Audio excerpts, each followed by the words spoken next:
آپ لوگوں نے ہر سال کربلا کے بارے میں سنا ہوگا. کتنوں نے سنا ہے کربلا؟ ہاں، لیکن کتنوں کو پتہ ہے کہ کربلا کیا ہوتا ہے؟ ہاتھ نیچے چلے گئے. چلیں کوئی بات نہیں، آج انشاءاللہ سارے ہاتھ اٹھا دیں گے اس ورکشاپ کے بعد کہ کربلا کیا ہے، اور پھر اپنے گھر میں بھی جا کے بتائیں گے، اپنے فرینڈز کو بھی بتائیں گے اور اپنے رشتہ داروں کو بھی بتائیں گے. کریں گے انشاءاللہ؟ انشاءاللہ. ٹھیک ہے، پھر کربلا کے بعد انشاءاللہ ہم یہ بھی جانیں گے کہ کربلا سے ہمیں کیا لیسنز ملتے ہیں، وہ واقعہ کیا ہے، اس سے کیا لیسنز ملتے ہیں. اور اس کے بعد پھر محرم کے مہینے میں بہت سی بدعتیں ہیں، بہت سے انوویشنز ہیں، ان سے بچنا ہے. بدعت کسے کہتے ہیں، انوویشن کسے کہتے ہیں، ہم یہ سب جانیں گے آج انشاءاللہ تعالی. اچھا، محرم الحرام کے اسی 10 تاریخ میں 10ویں دن عاشورہ کے دن، کیا کہتے ہیں اس 10ویں تاریخ کو؟ عاشورہ کے دن ایک اور بہت بڑا واقعہ پیش آیا. ایک بہت بڑی مصیبت اسلام کے ماننے والوں یعنی مسلمانوں پر واقع ہوئی. وہ اس کا تعلق کربلا سے ہے کہ کربلا میں حضرت حسین رضی اللہ عنہ کو شہید کیا گیا، اور وہ اسی دن کیا گیا. یعنی جو کربلا کے دن حضرت حسین شہید ہوئے وہ کس دن ہوئے؟ 10 محرم عاشورہ کے دن ہی. تو اس پہ ڈیٹیل میں جانے سے پہلے ہمیں سمجھنا ہوگا کہ حضرت حسین کی کیا اہمیت ہے اور حضرت حسین کون ہے، اور اہل البیت کسے کہتے ہیں. یہ کیا لکھا ہے؟ اہل البیت. کیا کہتے ہیں؟ اہل البیت کسے کہتے ہیں معلوم ہے؟ ہاں بتائیے. بہت اچھا. اللہ کے نبی صلی اللہ علیہ وسلم کے جو گھر والے ہیں، فیملی ممبرز ہیں، انہیں کیا کہتے ہیں؟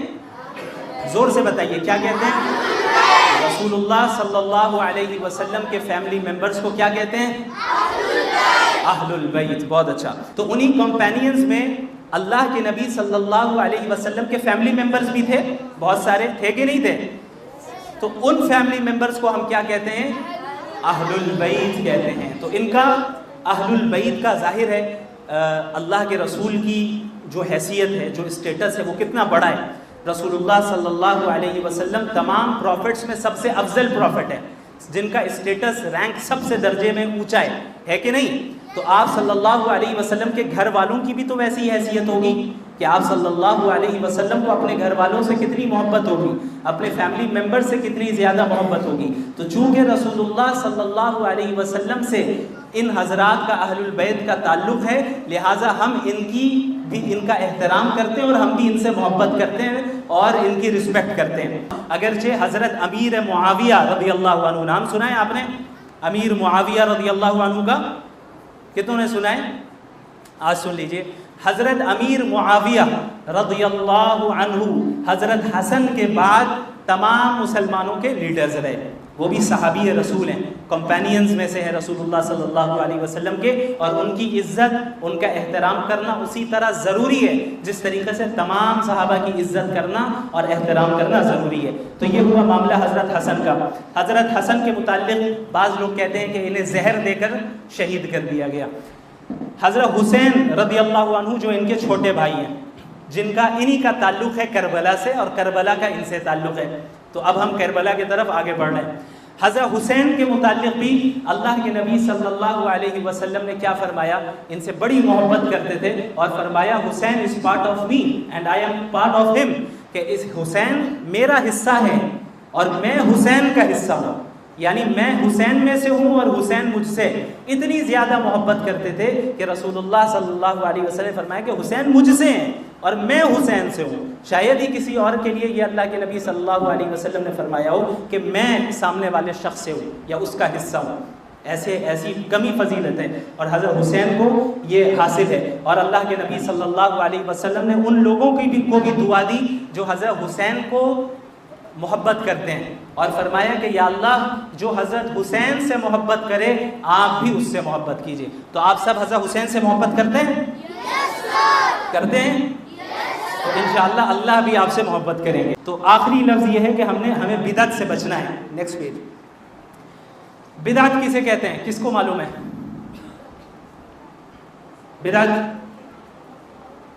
بدعت کہتے ہیں انوویشن کو. یعنی پروفٹ محمد صلی اللہ علیہ وسلم نے اور صحابہ کرام نے اور اللہ نے جن کاموں کو کرنے کا حکم نہیں دیا ہے، ایک انسان بعد میں آ کر ایک نیا کام شروع کر دے اور اسے اسلام کا حصہ بنا دے، یہ کیا ہے؟ بدعت ہے. کیا ہے؟ بدعت ہے. یعنی بدعت اس چیز کو کہتے ہیں جس کو کرنے کا حکم اللہ اور اس کے رسول نے نہیں دیا، صحابہ نے بھی نہیں کیا، لیکن بعد کے لوگ اس چیز کو دین بنا کر رہے ہیں، ثواب سمجھ کے کر رہے ہیں یا دین کا حصہ بنا دیا. وہ کیا ہے؟ کیا کہتے ہیں؟ بدعت. کیا کہتے ہیں؟ بدعت. ٹھیک ہے. اور اللہ کے نبی نے فرمایا کل بدعت ضلالہ، ہر بدعت گمراہی ہے، وکل ضلالۃ فی النار، اور ہر گمراہی جہنم میں لے جائے گی. ہر بدعت کیا ہے؟ گمراہی ہے. ہر گمراہی کہاں لے جائے گی؟ تو بدعت اچھی چیز ہے یا بری چیز ہے؟ بری چیز ہے. بدعت یہ ہے کہ دین میں ہم کوئی ایسا نیا کام کرنے لگ جائے جو کہ دین کا حصہ نہیں ہے. دین میں ہم کوئی ایسا کام کرنے لگ جائیں، ایسی چیز ایجاد کر دیں جو دین کا حصہ نہیں ہے، اسے بدعت کہتے ہیں. آگے چلیے. اچھا، اب آپ یہ دیکھتے ہیں کہ بعض لوگ ایسے ہیں ہمارے معاشرے میں جو حضرت حسین سے محبت کا دعویٰ کرتے ہیں، کلیم کرتے ہیں کہ وی لو حضرت حسین. لیکن حضرت حسین کیوں اٹھے تھے جنگ کرنے کے لیے؟ چونکہ بدعت کو ختم کرنا تھا اور سنت کو نافذ کرنا تھا. سنت کو نافذ کرنا تھا اور بدعت کو ختم کرنا تھا. لیکن انفارچونیٹلی یہ لوگ بعض ایسے ہیں جو حضرت حسین سے محبت کا دعویٰ کرتے ہیں، کلیم کرتے ہیں، لیکن خود بدعت میں انوالوڈ ہیں. آپ نے محرم میں کئی لوگوں کو ماتم کرتے ہوئے دیکھا ہوگا. دیکھا ہے؟ ماتم حلال ہے یا حرام ہے؟ حرام ہے، ناجائز ہے. حالانکہ وہ ماتم کر رہے ہوتے ہیں یہ کہہ کے کہ بھائی حضرت حسین کو آج شہید کیا گیا تو ہم غم منا رہے ہیں، ہم اپنے آپ کو مار رہے ہیں، پیٹ رہے ہیں. لیکن کیا صحابہ نے یہ کیا تھا؟ کیا کسی کے انتقال پہ رسول اللہ نے ماتم کرنے کا حکم دیا؟ کیا اللہ نے کسی کے انتقال پر ماتم کرنے کا حکم دیا؟ کیا صحابہ کرام نے کسی کے حضرت حسین کے انتقال کے بعد دیگر صحابہ نے ماتم کیا؟ نہیں کیا. اس کا مطلب یہ ہو رہا ہے کہ جو بعد کے لوگ ماتم کر رہے ہیں اور اسے دین سمجھ کر اور اچھا کام سمجھ کے کر رہے ہیں، یہ ایک کیا ہے؟ بدعت ہے. کیا ہے؟ بدعت ہے، جس کے متعلق رسول اللہ نے فرمایا ہے کہ ہر بدعت گمراہی ہے اور ہر گمراہی جہنم میں لے جائے گی. اور ماتم کے تعلق تو صاف صاف اللہ کے نبی نے بیان کیا ہے. حدیث ہے بخاری کی کہ جو بھی اپنے گالوں کو، اپنے چہرے کو مارے، اپنے جسم کو تکلیف پہنچائے، اپنے کپڑے کو پھاڑے، اور جو زمانے جاہلیت میں جس طریقے سے نوحہ خوانی کرتے، چیختے چلاتے، اپنے آپ کو مارتے، جو بھی ایسا کر رہا ہے وہ ہم مسلمانوں میں سے نہیں ہے. یعنی وہ ایسا کام کر رہا ہے جو مسلمانوں کا کام نہیں ہے. اب چاہے وہ جتنا دعویٰ کرے کہ ہم حضرت حسین کو ماننے والے ہیں، حضرت علی کو ماننے والے، نہیں. حضرت علی اور حضرت حسین کو ماننے کا مطلب یہ نہیں ہے کہ آپ دین میں بدعت اور انوویشنز کو بنا لیں، بلکہ اس کا مطلب یہ ہے کہ آپ اپنی لائف اسٹائل کو ویسا کر لیں جس طریقے سے حضرت حسین کی تھی، جس طریقے سے حضرت علی کی تھی. تو حضرت علی اور حضرت حسین کی تعلیمات میں سے ماتم نہیں ہے. اسی طریقے سے آپ محرم میں دیکھتے ہیں جھنڈے لے جاتے ہیں لوگ، دیکھا ہے؟ کتوں نے دیکھا ہے؟ جلوس نکالتے ہیں، تعزیہ نکالتے ہیں، دیکھا ہے؟ الگ الگ ماڈلز بنا کر، اسٹرکچرز بنا کر لے جاتے ہیں، دیکھا ہے؟ یہ سب بدعت ہے، یہ سب انوویشن ہے. چونکہ یہ چیزیں دین کا حصہ نہیں ہیں، نہ اللہ نے اس کا حکم دیا، نہ رسول اللہ نے اس کا حکم دیا، نہ صحابہ نے ایسا کیا. اس وجہ سے ان چیزوں کو دیکھنا بھی جائز نہیں ہے ہمارے لیے. تو آپ کے علاقے سے، محلے سے اگر ماتم کرنے والے گزر رہے ہوں، جلوس نکل رہا ہو، تو آپ کو کھڑے ہو کے دیکھنا نہیں ہے. کیوں؟ چونکہ یہ گناہ کا کام ہے، بدعت کا کام ہے، اور گناہ کے کاموں میں ہمیں سپورٹ نہیں کرنا ہے. محرم میں کیا کرنا ہے وہ ہم نے پہلے پڑھ لیا، روزہ رکھنا ہے کثرت سے، بس. اس کے علاوہ کوئی الگ عمل رسول اللہ سے ثابت نہیں ہے. ماتم کرنا، جلوس نکالنا، جھنڈے لے کر جانا، ڈھول بجانا، جو کہ بالکل حرام ہے، جائز نہیں ہے.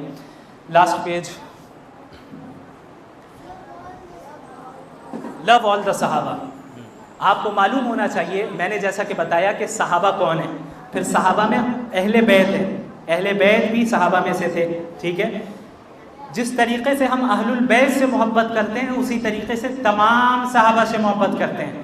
جس طریقے سے اہل البیت سے محبت کرتے ہیں اس طریقے سے تمام صحابہ سے. بعض لوگ جو یہ کہتے ہیں ہم حضرت علی سے محبت کرتے ہیں، کلیم کرتے ہیں، جھوٹا کلیم ہے. وہ کلیم کرتے ہیں لیکن بعض صحابہ کو وہ گالیاں دیتے ہیں، جیسے حضرت ابو بکر کو برا بھلا کہتے ہیں، حضرت عمر بن خطاب جو خلیفہ راشد تھے انہیں برا بھلا کہتے ہیں، حضرت عثمان کو، حضرت عائشہ کو، حضرت امیر معاویہ رضی اللہ عنہم اجمعین کو برا بھلا کہتے ہیں. تو کیا وہ مسلمان صحیح معنی میں اسلام پر عمل کرنے والے ہیں؟ نہیں کرنے والے. کیوں؟ چونکہ صحابہ سے محبت کرنا یہ اسلام کے بیسک اور فنڈامنٹل ٹیچنگز میں سے امپورٹنٹ ہے. کہ ہم تمام صحابہ سے محبت کرتے ہیں، اور تمام صحابہ میں کے متعلق اللہ نے قرآن میں فرمایا ہے کہ وَكُلًّا وَعَدَ اللَّهُ الْحُسْنَىٰ، کہ ہم نے تمام صحابہ کے ساتھ جنت کا وعدہ کیا ہے، ریوارڈ کا وعدہ کیا ہے۔ تو جس میں حضرت ابو بکر، عمر، عثمان، علی، حسن، حسین، فاطمہ، حضرت معاویہ اور دیگر تمام صحابہ رضی اللہ عنہم اجمعین سب کے سب شامل ہیں۔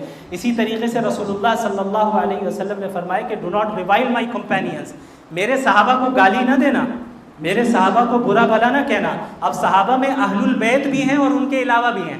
ہر وہ شخص جس نے رسول اللہ کو دیکھا ہے اور ان پر ایمان لایا اور ایمان کی حالت میں موت ہوئی، وہ صحابہ میں داخل ہے۔ لہٰذا کسی بھی صحابی کو گالی دینا علیاذ باللہ، یا ان کے بارے میں بری نیت رکھنا، یا یہ سمجھنا کہ وہ اچھے نہیں تھے، یہ کیا ہے؟ غلط ہے اس حدیث کی روشنی میں، چونکہ رسول اللہ نے فرمایا کہ میرے صحابہ کو برا بھلا نہ کہو، کیونکہ ان کے جو اعمال ہیں ان کے اعمال تک تم کبھی پہنچ ہی نہیں سکتے۔ ان کی اتنی قربانیاں ہے کہ وہ تم احد پہاڑ کے برابر بھی صدقہ کر دو تب بھی ان کے مقام تک نہیں پہنچ سکتے۔